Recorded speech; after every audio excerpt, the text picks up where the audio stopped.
South Florida. This is Headliners, only on CBS News Miami. Hi there, and welcome to Headliners. I'm Lauren Pastrana. As an influx of migrants continue to arrive on South Florida shores, schools are working to enroll hundreds of their children into classes. Amid the crisis, you might find yourself having to explain what's going on to your kids. CBS News Miami's Gabrielle Arzola spoke to a former Cuban studies professor who might have figured out a way to do it. These kids come with a lot of anxiety. Nancy Morales is a school counselor for Dade County schools and has already talked to many kids who have made the dangerous trek to come to America these past few weeks. She recalled one story a child just told her. Because people were falling out of the raft and drowning, and they were crying for help, and he was he was witnessing this whole situation happen, and he was only 12 years old. With migrants flocking to South Florida almost daily, it could be difficult to explain to young kids what's really going on. So I met with former Cuban Studies professor Andy Gomez, who says he may have the answer. This, to me, was a labor of love. Titled Lessons from Abuelo, he dives into what makes Cuba beautiful and what also made millions of people leave. January 8th, 1959, Fidel Castro walked into Havana. He tells me this by no means is a boring history book, but a story. Design a book not just for kids, for parents, for grandparents, for families. It's aimed to spark conversation so that people of all ages can understand what's really going on. And like I say in the book, the last chapter of Cuban history has yet to be written. The end may not be written for the island, but for many people coming into this country, these moments are the start of a new chapter. Gabrielle Arzola, CBS 4 News. As South Florida schools struggle to make room for this wave of migrant students, a teacher shortage continues to loom across the state. This despite a recent program launched by the Florida Department of Education allowing military veterans to teach without teacher training. CBS News Miami's Yvonne Taylor brings us that story. In a desperate effort to get more teachers to the classroom in 2023, the Florida Department of Education announced military veterans who have not yet earned their bachelor's degree could become temporary teachers. I think bringing veterans into the classroom is a great idea. Tom Gammon is a retired lieutenant of the U.S. Air Force and a retired Miami-Dade teacher too. He believes military veterans have to be certified in areas they would teach. There has to be more preparation for them. My first year teaching, I worked with a Vietnam veteran who came into our school. He couldn't make it. Under the Military Veterans Pathway signed by Governor DeSantis last June, military vets could get a 5-year certification to teach in the state of Florida if they have 48 months of active service and a passing score on a state subject exam. This is something that I very strongly support, and I'm glad the legislature passed it. It's fairly ludicrous. Antonio White of the Miami-Dade Teachers Union is also a military vet who was an educator. There's over 500 that have applied for this position already. There's only 10 that has accepted the job. He also believes military vets do not have the proper preparation. So someone would say, well, how come you have one? Well, I have a degree in accounting. I did my military service. I took my education courses. When they offer you this opportunity, did you have to comply with all the requirements to be a teacher? Oh, absolutely. I had to pass the basic teacher competency exam. In Broward County, the Teachers Union seems to be totally against the program. In a statement, they said, it's a Band-Aid that hasn't put any pressure on the bleeding, let alone any type of healing. I'm Yvonne Taylor, CBS News, Miami. On the Health Watch, a warning sent to pharmacies across Florida not to fill abortion pill prescriptions. It comes just a few weeks after the FDA cleared the way for an abortion drug to be available at local pharmacies. CBS News Miami's Jacqueline Quinn reports.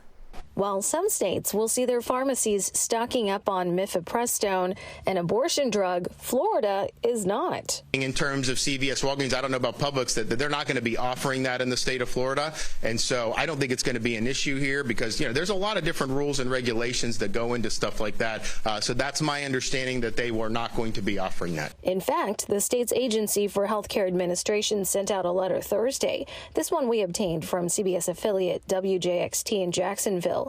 It warns providers that to do so in Florida is illegal. It cites state statutes that no termination shall be performed at any time except by a licensed physician.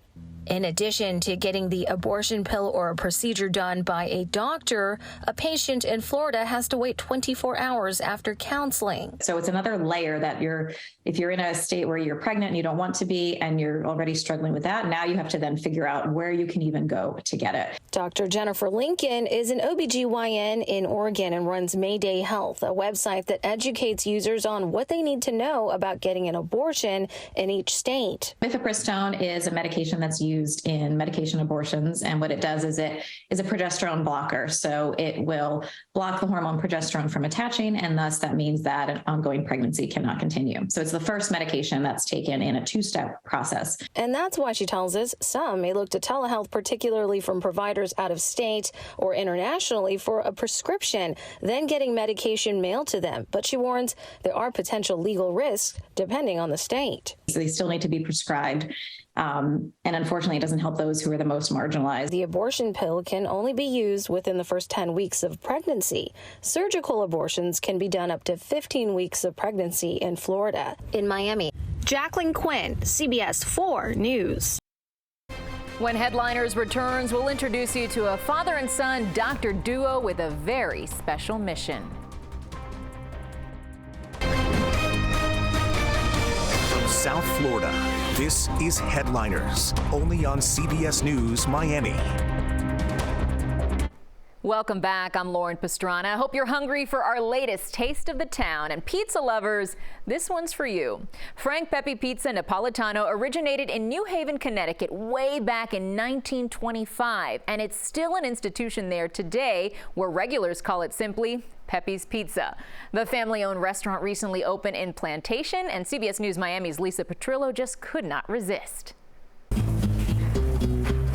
It starts like a campfire here at the all-new Frank Pepe Pizzeria Napolitano in Plantation, inside this coal-fired oven.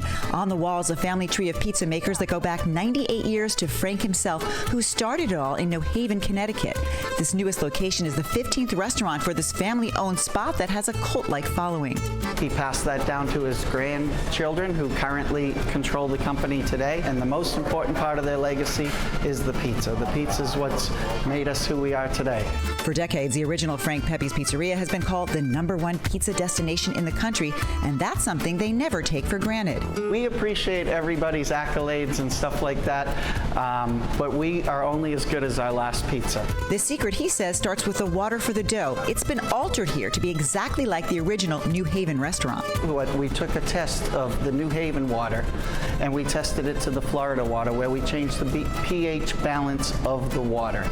Then it's all the other ingredients like the tomatoes and the pecorino cheese, both imported from Italy, as well as a complete replica of the original New Haven coal-fired oven. We wanted to be very careful about expanding into a new market and making sure that it was the exact taste in New Haven that has carried the tradition for 98 years. Ready to make the pizza pie. I joined pizza maker Ben to make Pepe's signature white clam pizza. It has 2 scoops of fresh white clams, oregano, garlic, pecorino cheese, and a little oil around the thin crust. Then to the oven, this oversized paddle called a peel goes. Okay, so why is it so huge? Because our oven is 14 by 14. What comes out is magic. It's perfection in a pizza. Salty, the pecorino, the amazing dough, fresh clams. Pizza heaven right here. Don't miss the clam pizza. Trust me. Next, traditional cheese pizza, whole milk mozzarella, pureed tomatoes, and pecorino. Right off the bat, you taste the dough. There is a difference in your dough. It's got the perfect chew, just the amount of cheese, not too much. And Finally, meatball ricotta pizza with their homemade tomato sauce, melty cheese, and the perfect char. It's seasoned perfectly. It has gusto. The meatball is still very tender, and then that ricotta cheese just gives it a hug. Back to my pizza pie, delicious. Tell everybody how many days you're open here. 7 days a week, 11 a.m. With the fantastic Taste of the Town here in Plantation, I'm Lisa Petrillo, having another bite, CBS 4 News. That clam pizza looks amazing. Time now to shine a light on the people who make Miami proud. As Broward Health celebrates the hospital's 85th anniversary, we got to meet two of the top members of the medical staff. They're both teaching physicians and well known in the medical community, and they just happen to be father and son. Here's CBS News Miami's Carly Barnett. Dr. Rajiv Choksi and son Rashir Choksi have spent a lot of time in this building. Senior Dr. Choksi, who practices internal medicine, joined Broward Health in 1981. Years ago, when he would work weekends, his family would all stay in an apartment on property. Both the kids, him and my daughter, they loved the cafeteria and just roaming around in the hospital. Those little beds, pull-up beds that come out, and we would camp out on the on the bed. While Dad made the patient rounds, young Rashir studied under the watchful eyes of nursing staff. He would sit me in the corner of the nurses station with my homework, and he would tell me, "Listen, I better see problems 1 through 10 done by the time I come back." My destiny was sort of etched in very early on. Senior Choksi would become the hospital's first Indian-born chief of staff. Junior attended college, graduated medical school, became a kidney specialist, eventually arriving at Broward in 2014 and gaining a new title.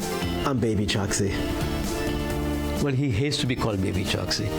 So now I'm the Papa Choksi. Both members of the teaching staff, educating residents, their roles have now come full circle. Now as the department chair, he reports to me. I have to tell him my recommendations and what I like to do, and he just says, "Okay, fine." Well, he's a consultant, so I have to listen to him. The proud son now has full appreciation for Dad's hard work all those years. It is quite an exhilarating responsibility to be taking care of, one, patients, but two, be training the next generation of doctors. Oh, sure. 2 generations.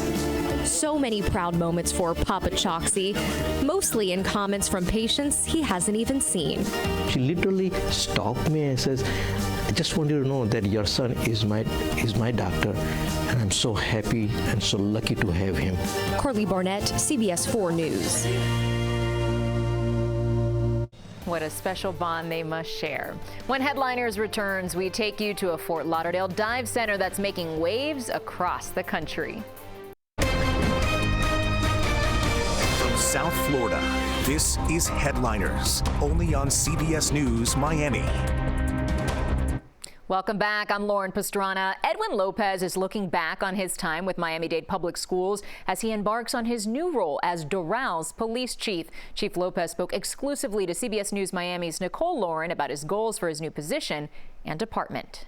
Our law enforcement teams are trained specifically to neutralize threats swiftly and immediately. This is how most of South Florida knows Edwin Lopez as the leader of the Miami-Dade Schools Police Department. Our school resource officers stand ready every day on the front lines in our schools. After 5 years as chief and over 20 years of service, he's walking into a new role in a new city. Well, I'm looking forward to just be part of the community. Taking the job as the police chief for the city of Doral. It's a bit smaller, but it's a different primary function. On duty for just 3 days, and Chief Lopez is already getting straight to business. Some key focal points are going to be retaining and recruiting police officers. I mean, that's critical to any law enforcement agency. Lopez also says he will focus on community policing, something he emphasized with Miami-Dade schools. Currently, the school district is looking for internal candidates to fill his spot. Lopez confident the school board will make the right choice. We've cut arrests down by half. Now the chief is reflecting on his past position. Every night I went to sleep and I said, how can we ensure that kids are safe in school the next school day? And you can never really fully guarantee with 100% certainty that you can maintain safety and security. A daunting role and one no one takes lightly. Lopez giving a word of advice to his successor. Go out there, be proactive in the schools, listen to the kids. The kids are so valuable. Over 350,000 of them all have so much information of what it is to be in a classroom, what potential risk factors are present. And here in the Doral community, people like Lynn Giggs, a former school teacher, thinks Lopez is the perfect fit for the job. I like the fact that he worked for a school system, so he understands families, he understands the importance of our young people. Giggs and others we spoke to tell us what they would like to see from their new chief. Just police presence and getting to kind of talk to them as a community is great. I hope he has the candor to bring, applicants to go to the city and applicants to become a police officer, which is not a easy job to do. Nicole Lawrence, CBS 4 News. And finally, Fort Lauderdale's Aquatic Center is now home to the tallest high dive platform in the Western Hemisphere. And that's not all. We sent CBS News Miami's Ted Scouten to check out the $44 million renovation ahead of the grand reopening. From the heart-stopping professional high diver to the person swimming laps, the Fort Lauderdale Aquatic Center began as the Las Olas Casino Pool in 1928, the first Olympic-sized pool in Florida. Today, it's just finished with a $44 million revamp. What's unique about this sports venue is that it's open to the public. It's a municipal swimming pool, and the city has 95 years of swimming history here. It's open to everyone, all levels. That includes professional athletes training and competing to families here for Sunday Fun Day. If you have someone next to you and maybe it's a world champion, previous one, then, it's going to make your day, probably. That's retired professional diver Steve LeBeau making that death-defying dive from one of the main attractions. Divers from the very top platform will reach speeds of about 55 miles an hour entering the water. So we're really talking about some pretty intense stuff here. A lot of it just feels kind of industrial. Steve works here now. He's taking us up. We are on the highest platform that you will see in the Olympics, and this is a 10-meter platform. We're less than halfway. Half the fun of all this is just getting to the top. Right. It's 162 steps. Here we are. What an incredible view from the top of this 27-meter platform. This platform is almost 90 feet high and is the tallest permanent high dive platform in the Western Hemisphere. And it comes along with some big hopes. This is the new addition to the sport of diving. We're hoping to make this an Olympic sport in LA 2028. And this facility is the first step towards that dream. So if you want to see some high diving in person, watching people jump from where I am right now, about 8 stories above the pool, there is a high dive training camp that's open to the public. That's the first week of February. And of course, don't forget about the grand reopening. That's on the 28th. High above Fort Lauderdale, Ted Scouten, CBS 4 News. Ted, you are brave. Glad you were holding on tight. Thanks for joining us this half hour on Headliners. And as always, keep it right here to CBS News Miami for up-to-the-minute breaking news and weather 24 hours a day. Make it a great day.